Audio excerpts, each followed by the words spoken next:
Good morning, everyone. This talk's going to be in English. I hope that's fine for you. I'm Julian, and today is the 10th of November 2017, which, weirdly enough for me as a not really religious person or non-religious person, means that's 2017 years after supposedly a Jewish preacher called Jehoshua of Nazareth was born. He died at my age in his mid-30s, which was pretty much the expectation of life back then, which doesn't mean that nobody did get older. It was because there was a high rate of child mortality. I'm male, living in Germany. I was born in the beginning of the 1980s, so my expectation of life is around 79 years. In parts of Africa, expectation of life is still around 35 years. But that's all statistics.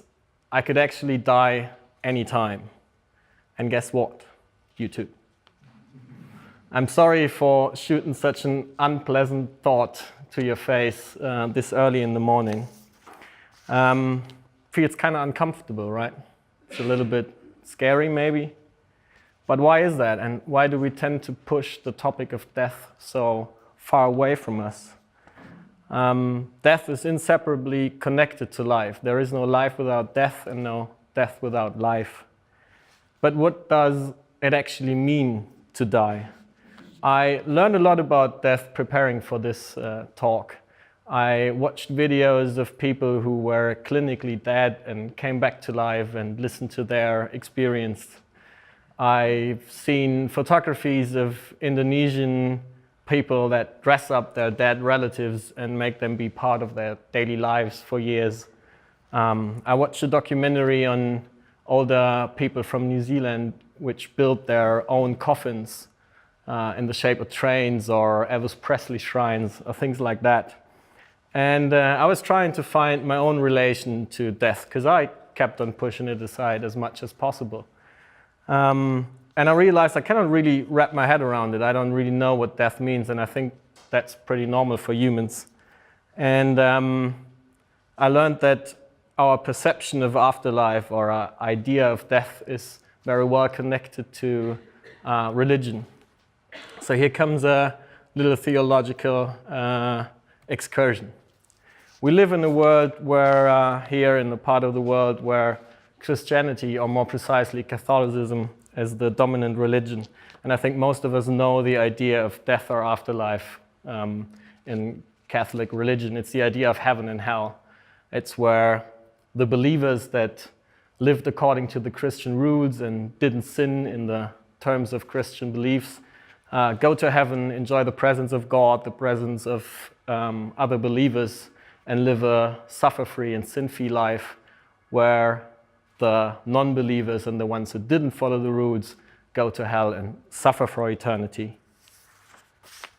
The Islamic idea isn't much different from that. They have an abstract idea of heaven and hell too.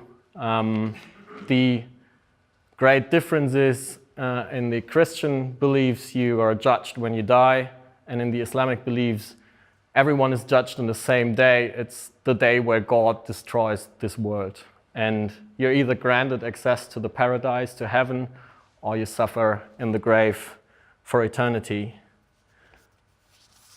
Hindus, in contrary, they believe in rebirth or reincarnation. They see death as a natural process, and they see the soul as a separate entity. So when somebody dies, the soul is reborn into a new body, into a new life.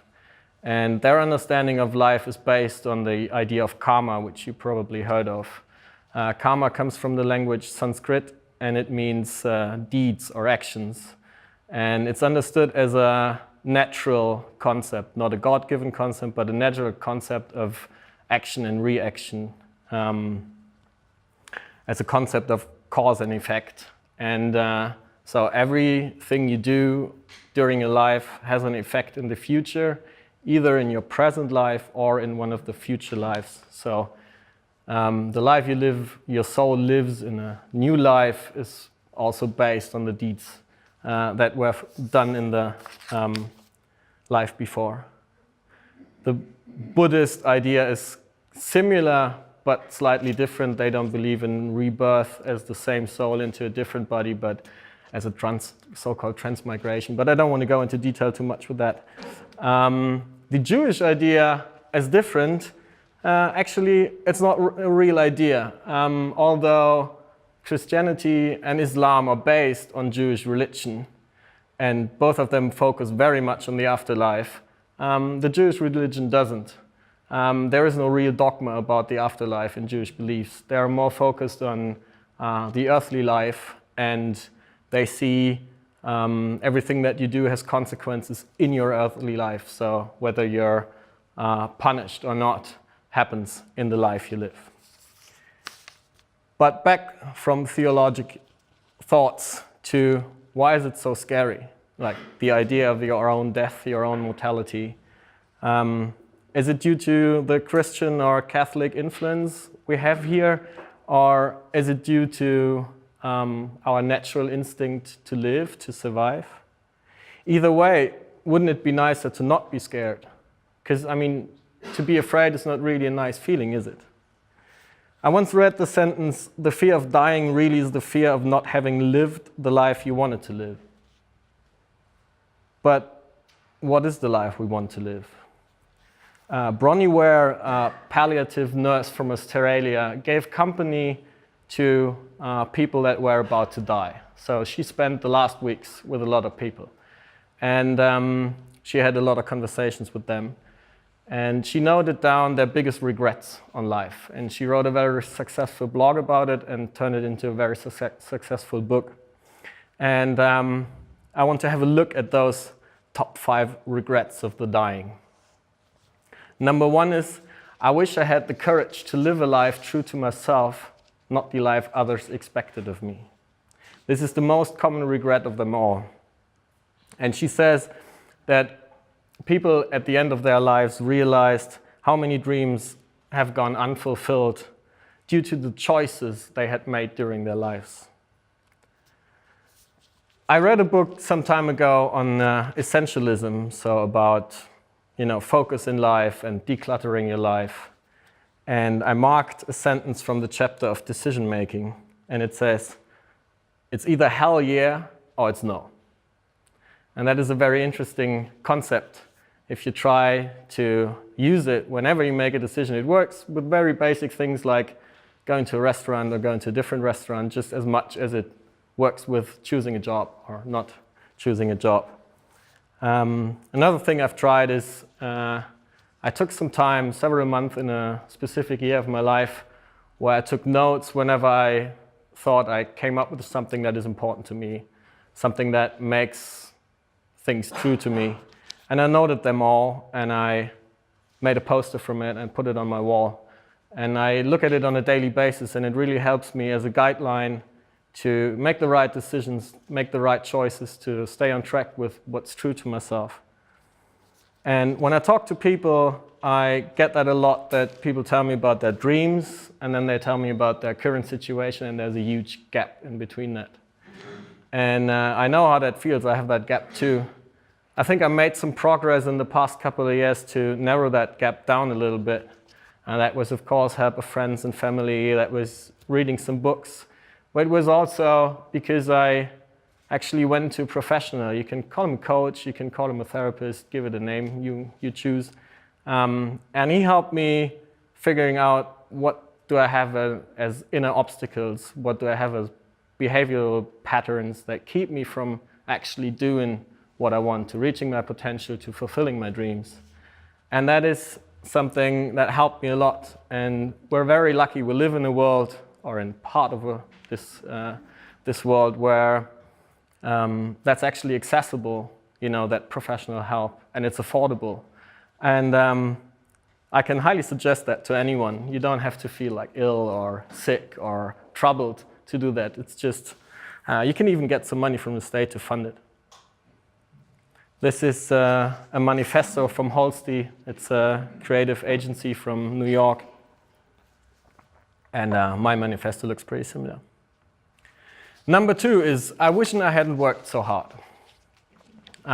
Mostly men said that, but that's only due to the generation that was dying, that lived like a an older model of where men used to earn all the money and women took care of the family. And I get that a lot amongst my friends and talks with people. They tell me, I want to work less, but I don't know how. Because part-time jobs are rare. And people work very much, spend a lot of time working, don't have much time left for anything else. So they define themselves through their jobs because they don't have much other things in there, much hobbies or things like that to give them identification. So they get really dependent, which makes it more scary to change or quit a job. People work for some time until, let's say, their mid-30s. They get a good pay. They raise their living standards. And it's really hard to cut back on that, especially as we live in an economic system that's based on the idea of eternal growth. And everything is dependent on consumption. So there's all these marketing messages telling you all day, sorry for saying it, in such an environment, tell you all day what you need.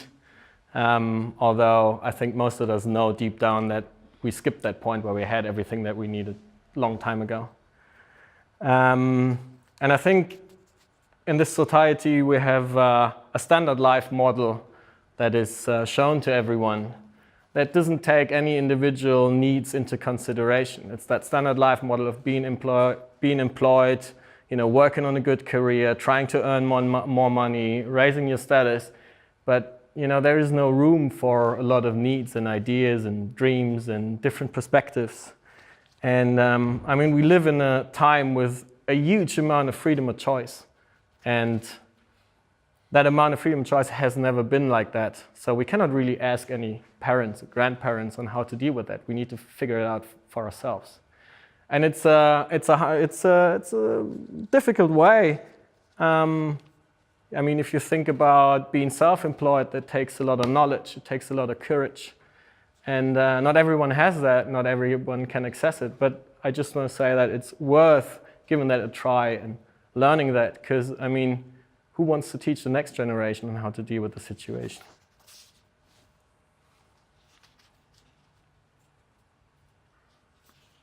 That's from a book called Fat, 40 and Fired by Nigel Marsh. It's a good read. Number 3 is, I wish I'd had the courage to express my feelings. The nurse says that many people suppress their feelings to keep peace with other people, and that they developed illnesses from those suppressed feelings that they carried around. And I think if you look at feelings and being honest about your feelings, it starts with yourself. If you want to be honest towards others and express your feelings, you need to first understand your feelings. And this sounds easy, but it actually isn't. And there is interesting ideas out there, whether it be a shamanic treatment with ayahuasca or meditation or whatever, to find out about your feelings. It's a good thing to spend some time on that, to become something like a silent observer of yourself. Like, don't judge yourself for the feelings you have. Look at them, try to understand yourself, and then talk about it. And you can actually say, I think you can say anything to anyone. It's just a matter of how you say that.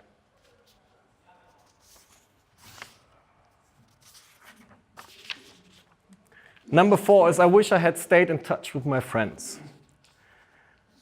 Bronnie Ware says there are many people having deep regrets about not giving friendship the time and effort that they deserved.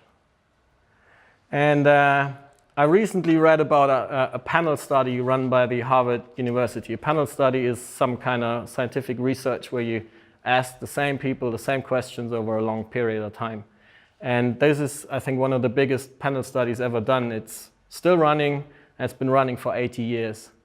And they started, of course, because it started in the 1930s, they started to talk to men only. I think in the 50s, they started to talk to the women too, and then to the kids, and to the grandkids, and to relatives. And they have a huge amount of scientific data from that panel study, which gives a great insight on life itself, on happiness, and on health. And in that study, it says that the overall greatest impact on being happy, on growing old, and on being healthy is intense interpersonal relationships. And it's actually, if you want to predict whether somebody lives a long and happy life, the amount of close personal relationships is better to predict that than social class, IQ, or even genes. And on the other hand, the head researcher says loneliness kills as powerful as smoking and alcoholism.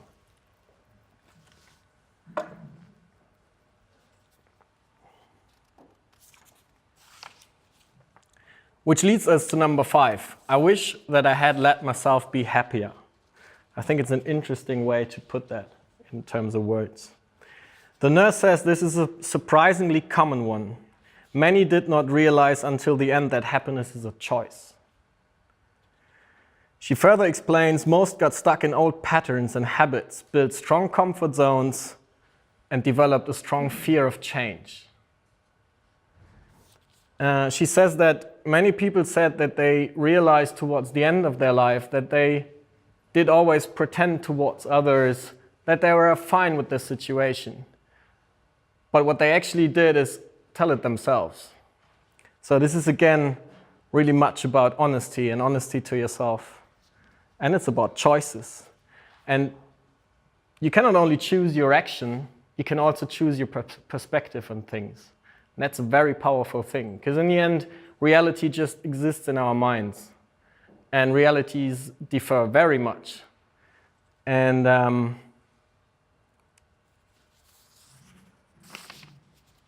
you can look at it from a philosophical way, too.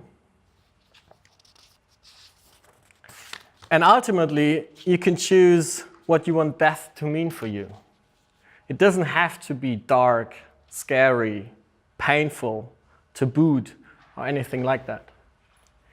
And despite all the thoughts on how we see death, it very much makes life as valuable as it is, doesn't it? And don't take it too seriously.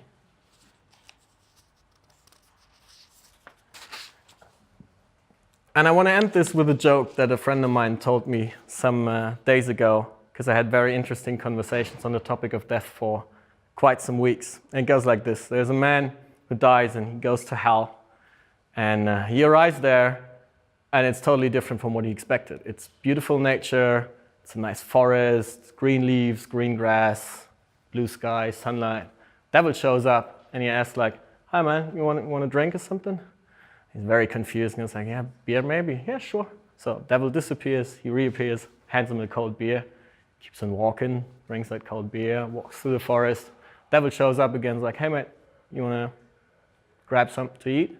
It's like, "Yeah, that's weird, sandwich maybe." Devil disappears, reappears, hands him a sandwich, disappears again. Guy keeps on walking, eats the sandwich, drinks the beer. Beautiful nature around him. At some point, he comes to a wall, big brick wall, very high. You can't see the end on either side of the wall. And he asks him like, "What's behind that wall?" So he keeps on walking along it. At some point, he finds a little hole. He peeks through and he sees blood, tears, sweat, fire, hard-working man, terrible scenery.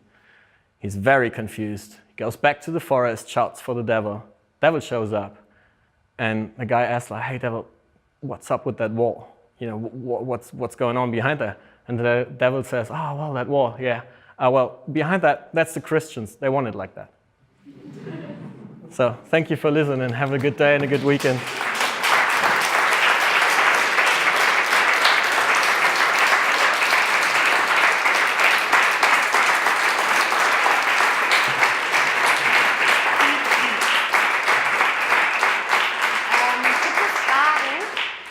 Gibt es Fragen?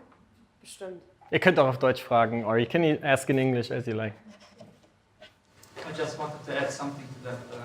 Like you said, there's one thing in this world that we share that in common is that's the death. There's nothing else we share that much.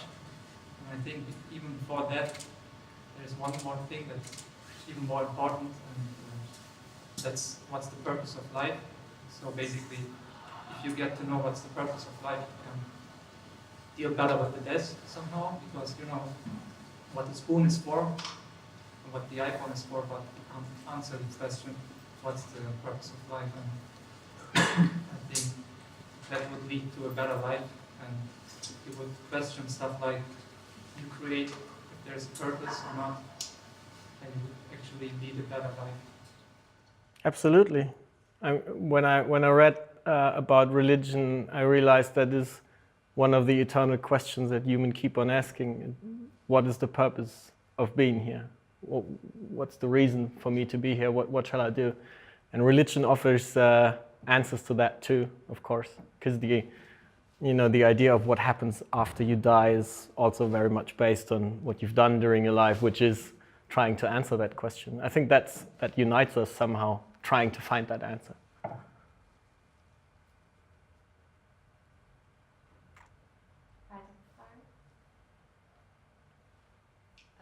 I have also one. Yes, please. If you would die tomorrow, what's about your quote of your rules or your advice? Regrets? Yes. No, I mean, what would be my regret? Yeah. Good question. I don't know. It's not that I'm regretless, but yeah. I think I need to think about that for a little bit. Cannot answer it right away. I'll tell you with a coffee.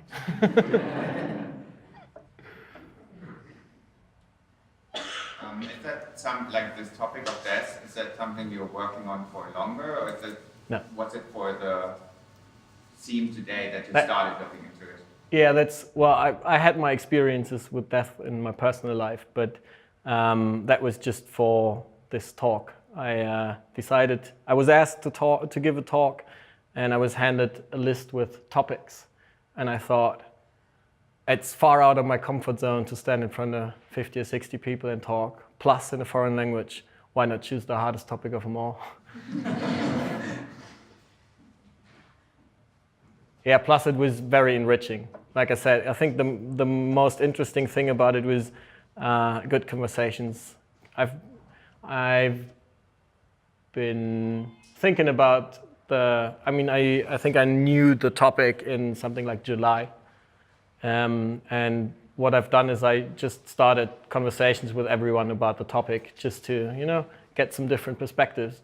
And I was blessed with a lot of very interesting and very intense conversations, personal conversations, even with people that I didn't really know very well.